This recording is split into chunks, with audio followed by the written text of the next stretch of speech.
Hi and welcome to the latest episode of the Leadership Lab. I'm Adam Harris. Today I'm joined by Dan Thurston Crow. Dan, first question. You have a lot of stuff going on. I do. What's the one thing that's really exciting you at this moment in time?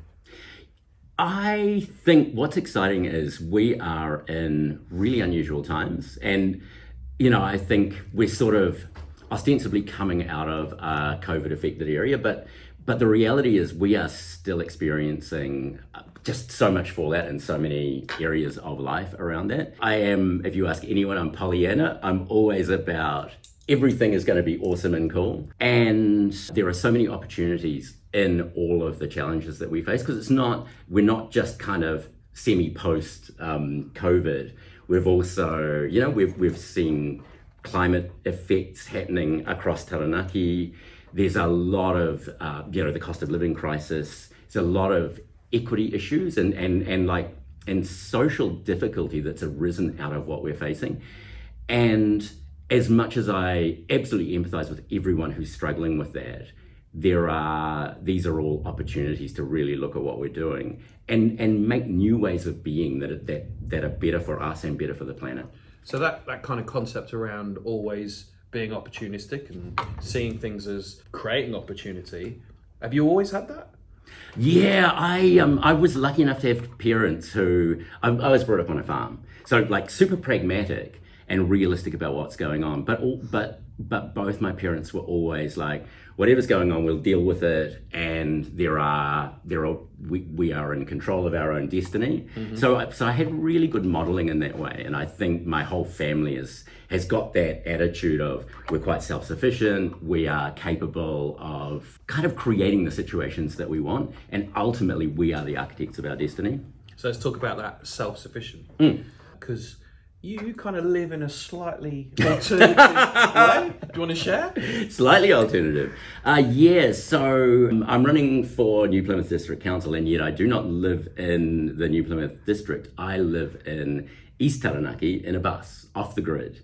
It's funny, Thomas, my American-born husband, and I, we sort of had this whole idea of going rural and doing permaculture. Mm-hmm. And now we are discovering the work required in that lifestyle. Yep. And so I now say that what we're doing is not so much permaculture as if permaculture and rewilding had a baby. That's our approach, which is also like it fits in with my whole attitude around really working with the realities of what you have. Yeah.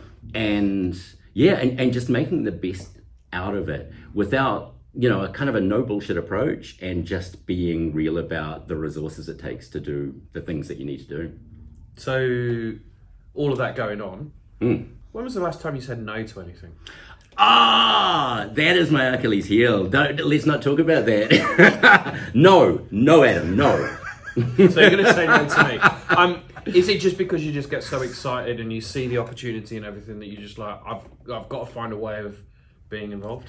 I am 54 years old, and I'm, you reach a point where you start looking at what you have left and what there is to do. Mm-hmm. And it is a big and fucking amazing world that we live in, universe that we live in. Yeah. And so much of it fascinates me. And I'm just, when I shuffle off, I want to have nothing left in the tank. Mm-hmm. It does incline me to say yes to things that stretch my resources. Okay. Yeah. So as you reflect back over the years, what's by having this yes mentality and opportunistic, where's that taken you to? I'd love for you to just share one or two stories. Apparently this is like a 10-minute interview. Like, Adam, how long have you got? Like, super quickly, things like just deciding to shut down a successful Auckland business and move to Beijing in the technology sector, which I'd had no real experience of before. So that tech startup. Stepping out of that and just deciding that Thomas and I would cycle from Beijing to Bali, which we didn't finish the trip, but it was an opportunistic undertaking. We drove through drove through Taranaki, stopped at a beach, and were like, okay, we should live here. So we were living here within 6 months. 9 months later, we had an opportunity to go away for a year as volunteers on a conservation ship. So we were like, why not? And it's translated also into running for council and standing for the Opportunities Party. 2 separate elections, once in Mount Albert and once here as the New Plymouth candidate. So that's a small sampling. Yeah. So I'd love for you to share the Mount Albert story because right. I don't think many people know. Okay, so Thomas and I moved back from China after our aborted cycle Bali to Beijing trip. Why did it get aborted? Bad news? Because one of our sponsors died. Right. And he was running an NGO in Beijing, super lovely, young, 26-year-old American guy. It wasn't that we were upset about losing our coffee supply, because he was our coffee sponsor for our cycling trip. But because he was a really lovely guy, we flew back to Beijing for the funeral. And then Thomas ended up taking over that NGO for 6 months because there was no one to pick it up. His parents were distraught. And we were like, okay, we can do this. We can, stop our trip and do something good for some people. Mm-hmm. So we took that on for 6 months, learning how to roast coffee. Thanks Google. And so moved back to Aotearoa 2017. So while I was in China, I talked this talk about my amazing homeland, and it wasn't just to Chinese people. Everyone you meet as a Kiwi overseas, they want to know about Aotearoa. They've heard of New Zealand, Lord of the Rings, All Blacks, that's almost it. But anyway, when I got home, that benefit of being away for a while and coming back and you've got new eyes, especially what I'd seen in China. And I was like, holy shit, the things that I've said about a lot of the fairy tale that I told people about my amazing homeland, it's actually not true. There's housing is an issue and the environment is an issue and we're going the wrong way on a number of things. And so I'd heard some really smart leadership stuff actually from the Opportunities Party, which I knew nothing about. It only just started. But I just called up the deputy leader and said, hey, look, I've got this strategy background. I've just got back from China. I've got a bit of space in my diary. So I said, what help do you need? And he's like, oh, would you stand as a candidate? And I'm like, no. Yeah. Actually, I said yes. It was like, okay. So strategically, they wanted me to go up against Jacinda in Mount Albert. So yes, you are talking to one of very few people who has gone head to head with Jacinda in an electoral race. And what was the biggest thing that you kind of learned about that experience for you, but also about Jacinda? The learning was really a relearning that when you stand outside something and look in, it's so easy to throw stones. It's so easy to say, this is being done wrong. Mm-hmm. And then when you become internal to that and you start engaging in solving the problems that people are seeing, you recognize the complexity and the interrelationships of things.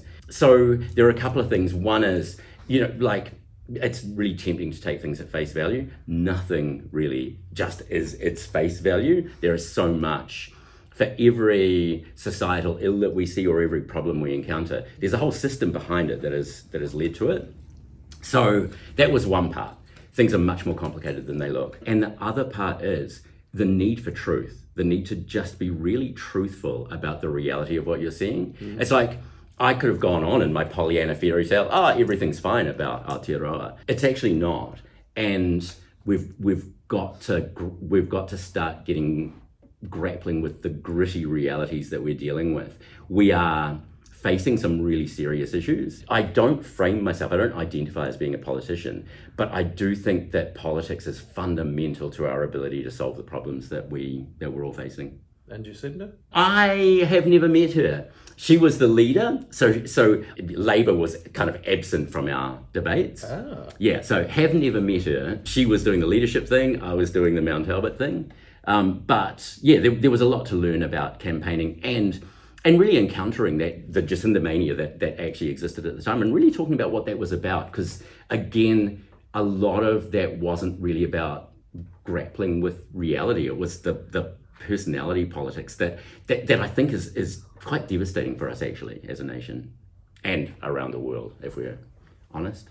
Dan, when did you know that you had leadership capabilities? That is it's an interesting question because leadership, I think, typically is not all of that well defined. I have always found myself just sort of gravitating to the center of what's going on in the things I've been involved with. I think really from when I was at school. And I would probably a long time ago, I wouldn't have defined it as leadership. What would you describe it as then? So back when you were at school and you were just... Yeah, I think, I have always had a passion and an enthusiasm and an energy. And like, if you think of leadership, like just the word lead, how do you lead? And for some people, leadership has a stamp of authority around it, like I'm the leader and you will do what I say. But that doesn't even go with the word for me. To lead is to have a sense of where we might be going and how we all might get there. And I think I'm all about inclusive leadership, which is how do we all get there in good shape and in a way that enables everyone involved to have a sense of kind of ownership or a part in the journey. And so I think in some ways my leadership style has evolved around those intrinsic qualities that I have around the enthusiasm and an ability, I guess, to articulate something around like a vision or a possibility that people respond to. So you talk about enthusiasm and energy. Are you like this first thing in the morning, or do you need 2 or 3 coffees? I do a lot of public speaking, facilitation, that kind of like work with people. Yeah. The word that almost ubiquitously turns up when people talk about their experience of me, energy, is the word. I love people. I love life. I kind of don't work because the things that I do, God, that sounds trite, doesn't it? Like so many people say it, but the truth is, like I do a lot of things that don't involve payment. Yep. Like I'm a volunteer for Startup Taranaki and Sustainable Taranaki. So it's like work is not my thing. It is making a difference by understanding what's possible and applying myself to get there. And because I recognize that no one is an island, like we don't achieve anything on our own, then it's how do I connect with other people and make them a part of the story, part of the journey, and kind of their own hero within that. Yeah. So how many coffees in the morning? I limit myself to 2. Okay, cool. Otherwise I'm like this at like 3 o'clock in the morning. So I just want to pick up on something you said there about the making a difference. So I'd love for you to share, what's the biggest difference that you've made on society to this point? And as you now think about moving forward into this next phase of your life, what's left for you to do? Oh, that's a confronting question, because I probably every day wonder if I really am making a difference. Just because I'm involved in a number of important things doesn't mean I have a sense that we're getting where we need to go. Yep. And I have frequent conversations with people about it, about what I'm engaged with, how much it matters overall. I even have curiosity about the sort of the hubris or arrogance of thinking that you can really change the world. I know that I've touched a lot of people, and particularly actually in an employment situation, like I've run my own company. I've been a co-founder of quite a large tech business in China. I know I had a lot of influence over the people that worked with me. My interactive style with people is coaching. So my team, it was always a kind of a coaching environment, which is, what are you doing? What are you struggling with? How do you see yourself overcoming the challenge? What can I do to support you in that? And I've still, I regularly hear from people that I've employed years ago who get back in touch with me to let me know what they're doing, ask me how I'm getting on. And in those conversations, there is this sharing about how much they enjoyed whatever it was that we were engaged with at the time. So I definitely know, in terms of change, I have had an effect on the people around me. Massively. Like I used to, when I was having some relationship issues with my teenage son, I used to have to go, right, like take a breath, Now think about, in 500 years' time, how much is this power struggle we're having going to matter? Like seriously, in 500 years' time. Generally, I would go, Jesus, like there is nothing. But I do think about, in 500 years' time, what that I have touched will still be relevant. And I think that if I have done anything to improve a human life, even one human life, in 500 years' time, there are kind of societal downstream ripple effects from that. So I think I have made the world a better place in that way. The kind of the bigger heavy duty issues, like, you know, I'm deeply concerned about the environment, about biodiversity, about the biosphere as a whole. I spend time every day doing, like, engaged in how we might be better at that. I don't know if I've moved the dial like even that much. So what's the future hold for those thoughts? You know, hopefully I will be a councillor in New Plymouth District Council, and I will be applying myself in the same way to that environment and to those responsibilities as I have to everything else. So I hear you, but what happens if the environment doesn't allow you to be the person that you are? Yeah, I've considered that myself. So what I can say, I don't know that I've got the capacity to change like big institutions. I've worked in them, and I have had an impact. And I also know I have failed at times to make changes that I've thought were necessary. Those are all excellent learning opportunities for me to consider. How did I look at my influence? How did I utilize the skills that I had? What did I miss? What did I fail to learn that I can take into the next time I'm up against something that looks quite intractable? What I can promise is I think what matters is the truth. And I can promise that I will be a truth teller in council to fellow councillors, to the mayor, to the council organisation itself, and also to every person I engage with in NPDC partnerships or in communities, and I think that will make a difference.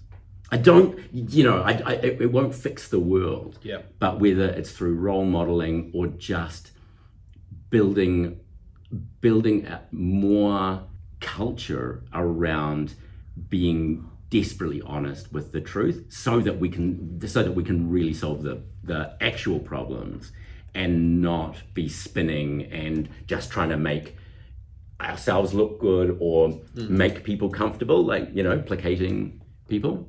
Listening to you so far, you've mentioned this aspect of truth. It's clear when people that either know you or watch you is that you have this authentic being and presence. Why is it important for you to have truth for you, but also to share that truth with other people? It comes down to what I said before, which is we really are facing challenges as a society, and the reality is we always have. I think we live. I'm quite conscious, honestly, that we are in a bit of a post-truth world. If you delve into any issue that emerges in the kind of society's view, and then you do some research, you will find every possible perspective on it, and it has become immensely hard to know what's really going on.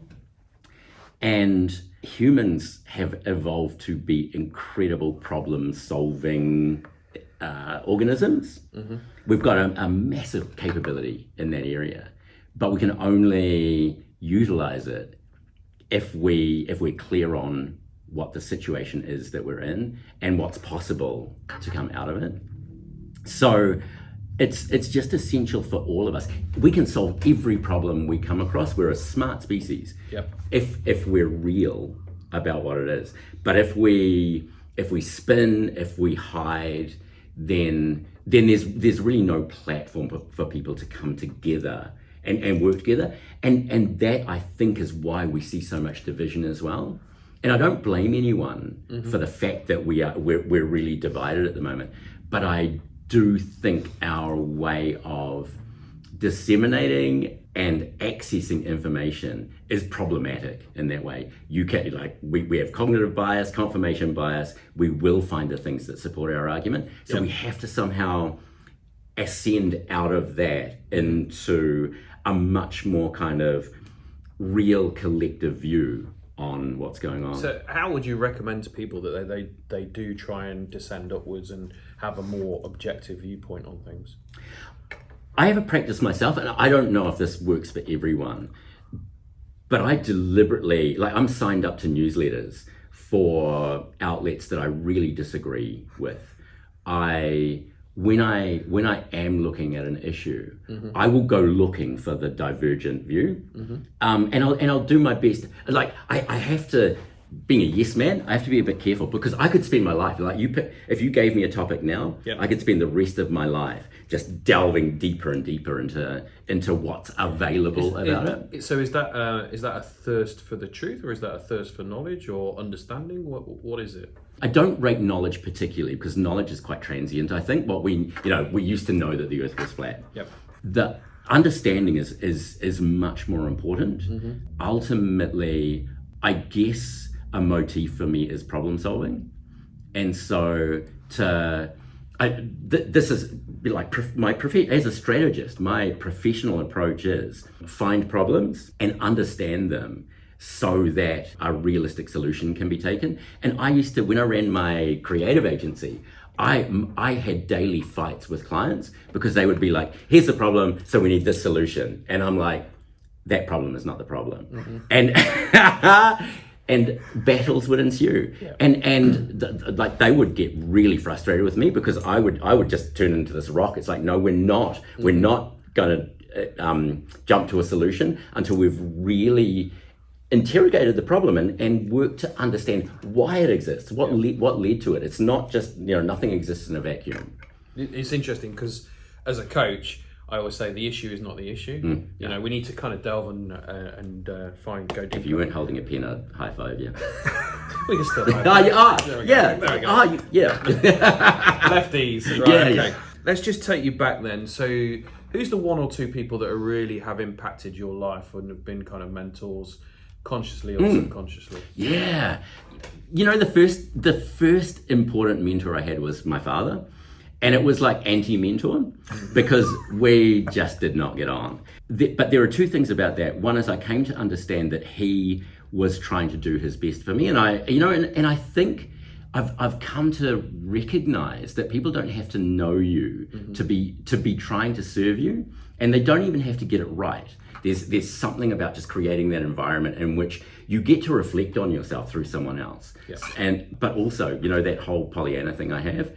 Dad was amazing. He had a saying for everything. So one of them was, the secret to happiness is not to do what you like, but to like what you do.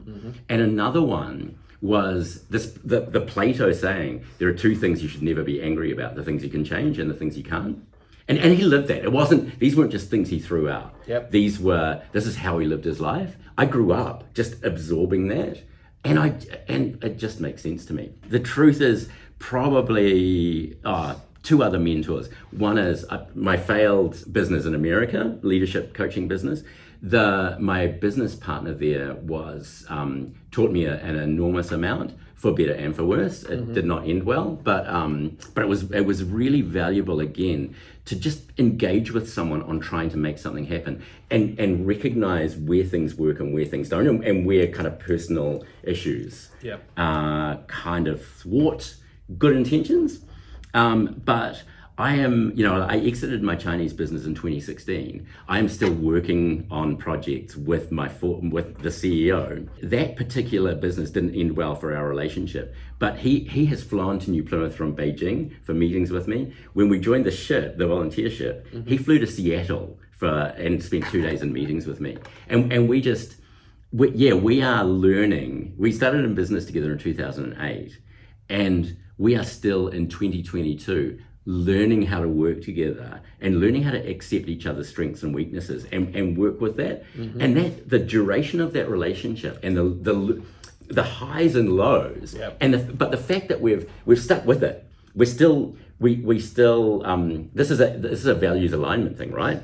Because ultimately we love each other and we have very similar values about what's important in the world and our contribution to it. We talk at least once a week, if not twice a week, and we are making shit happen in Beijing. But we haven't learned how to make a really viable business out of it. But we're still on the journey. Let's talk about books, TED Talks, speakers. Okay. Is there a book or a speaker or a TED Talk that has really influenced you? Oh, this is interesting. You know, I've got to say, I came out as gay at 45 when I'd been with my wife for 25 years and had a 21-year-old son. And I remember sitting in the bath crying, watching Brené Brown's TED Talk on shame and just recognizing the role that shame had played in how I lived my life up to that point. So that's a, you know, like that occupies a very special place for me. I am not a big fan of business books, but Patrick Lencioni's The Advantage is fucking amazing. Like if you ever need one business book forever, it's The Advantage. I do love Jim Collins, but I have his book and I haven't read it through. Yeah. The book that I've spent the most time with is The Tao Te Ching, which is 81. Have you read it? Not for a long time. Right, yeah. And there are so many different translations. Yeah. But it's 81 verses. I started reading it more than 20 years ago. And I have not finished. I've never continuously got from the beginning to the end, because every time I read it, it just puts me into this space of contemplation about, again, I guess what's possible, what my relationship with the world is, and what I can be and do within it. If money wasn't an object, what would you do different to what you're doing now? I don't know that I would change anything significant. I'd probably, I'd spend some money on better kind of off-grid solutions for it. You know, like I think with a decent investment, we could have a really incredible off-grid setup. Yeah. But there's something about we've been building our infrastructure for a year and a half, and it's iterative. And it's like like Thomas is the technician and I'm the grunt. Look how grunty I am. But there's something so lovely about doing it on a small scale, step by step, and learning as we go. Sometimes money is a disabler, because you know I've watched people with too much money not understand the value of it and the need for the money to work for you, as opposed to just give you everything that you need. I like the grit that comes of not being able to just buy the best of everything. Last question. If there was a book of your life to this point, what would it be called and why? Crazy passionate. Because really, that sums me up.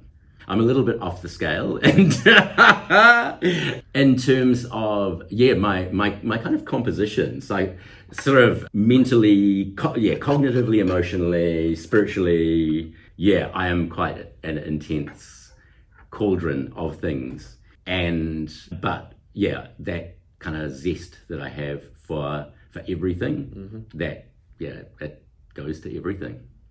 Dan, thank you very much for joining us. I've loved the conversation. Thank you so much, so have I. Until next time, this has been the Leadership Lab. Kia ora.